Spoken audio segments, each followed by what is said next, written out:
Bonjour à tous, bienvenue dans un nouvel épisode de l'Observatoire de l'immobilier. Aujourd'hui, on va analyser le secteur du Nord-Isère et de l'Isère rhodanienne en compagnie de maître Jean-Philippe Pauget.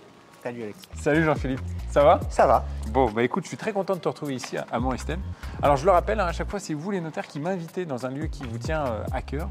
En quoi est-ce que Morestel est important pour toi? Alors je ne pouvais pas t'accueillir ailleurs qu'à Morestel pour une raison toute simple. Mon prédécesseur, Christian Rival, notaire pendant près de 38 ans, a été aussi le maire de la commune pendant 25 ans. D'accord. Il est malheureusement parti en juillet 2020, donc je voulais lui rendre hommage. Okay. Et si jamais je t'avais reçu ailleurs qu'ici, voilà, il m'aurait dit...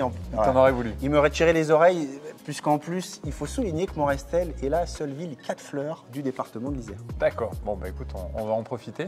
Alors aujourd'hui, on va donc analyser le secteur de l'immobilier. Et ce que je te propose, c'est qu'on aille le faire là-haut. Avec grand plaisir. Allez.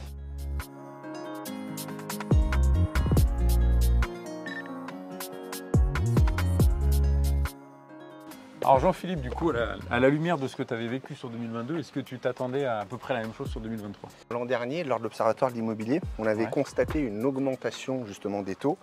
Ouais. Et compte tenu de notre secteur, on savait pertinemment qu'il allait y avoir un effondrement du volume des ventes et que ça allait ajuster forcément les prix. Alors du coup, comment ça se traduit, cette baisse, au niveau des chiffres, quand on parle par exemple des maisons anciennes? Pour les maisons anciennes, si on commence par le Nord-Isère, on atteint une baisse du volume de près de 25%. Okay. Donc comme il y a moins de demandes, les prix ont dû s'ajuster et on enregistre une baisse de 4%. Ok. Et du coup, sur l'Isère rhodanienne? Sur l'Isère rhodanienne, on est à 28,5% de baisse du volume des ventes. Okay. Et comme on est à proximité effectivement de Lyon et que le marché est plus tendu, la baisse elle est un peu moins importante sur les prix, mais tout de même 2% de baisse du prix médian. Ok. Alors Jean-Philippe, on a bien analysé donc les maisons anciennes. Comment ça se traduit maintenant pour les appartements anciens? Dans le Nord-Isère, le volume des ventes s'effondre de plus de 21%. D'accord.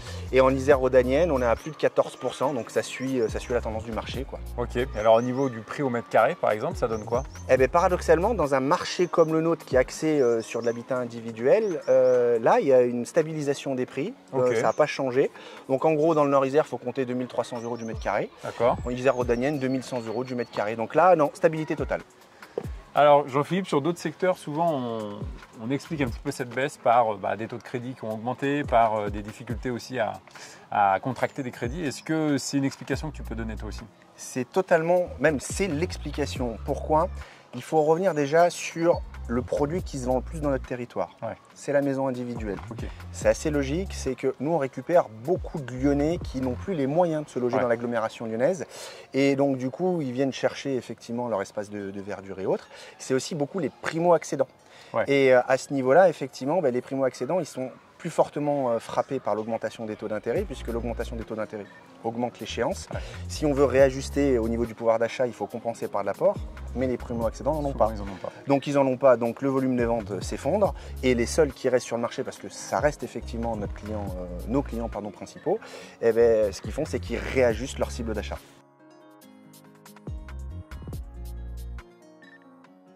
Alors Jean-Philippe, est-ce qu'il y a d'autres facteurs qui peuvent justement expliquer cette baisse?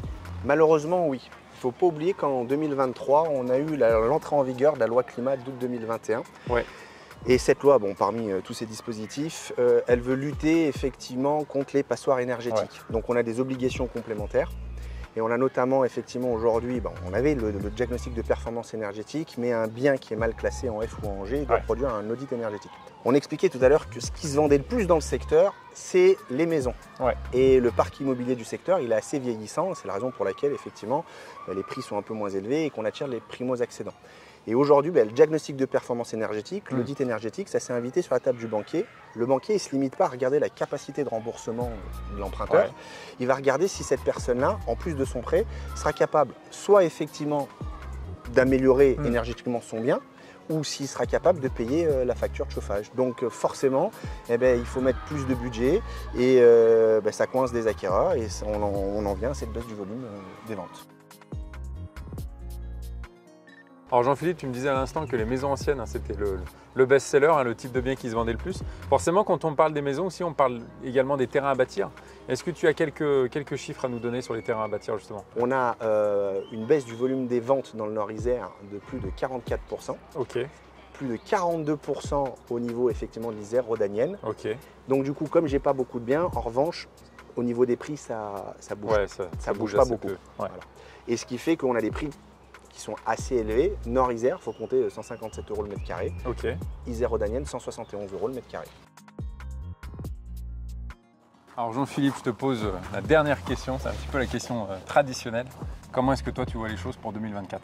Alors pour 2024, on a un début d'année timide, il ne faut pas s'affoler, puisqu'en début d'année, on signe en fait la suite des avant-contrats de la fin d'année 2023 qui n'était pas terrible, donc pas d'inquiétude. Par contre, depuis le début de l'année, on constate qu'effectivement, il y a un desserrement de la politique monétaire de la Banque Centrale Européenne. Les banquiers veulent effectivement de nouveau prêter et les taux baissent un petit peu. Aujourd'hui, on commence à avoir à ce jour, sur 20 ans, des taux qui passent sous la barre des 4%.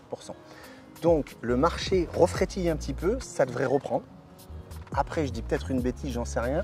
Je pense que la vraie reprise sera à l'automne. D'accord. Il y a le temps de la baisse des taux. Ouais. Et il faut effectivement que l'acquéreur emprunteur ils prennent conscience de cette baisse des taux. Oui, tu as toujours une petite période, un petit peu de latence. Donc ça va frétiller à mon avis jusqu'au mois d'automne et ça devrait vraiment reprendre et je suis plus confiant en tout cas pour le début 2025. Merci beaucoup. Merci. On a pu découvrir avec toi donc, cette cité des peintres. Et puis on termine cet épisode devant la Maison Ravier. Effectivement, l'un des beaux bâtiments de notre commune. Et un très bon peintre aussi. Bon. Exactement. Merci à toi, à très bientôt. À bientôt. Et puis j'espère que cet épisode vous a plu. En attendant, on se retrouve sur passealacte.com et sur les réseaux sociaux.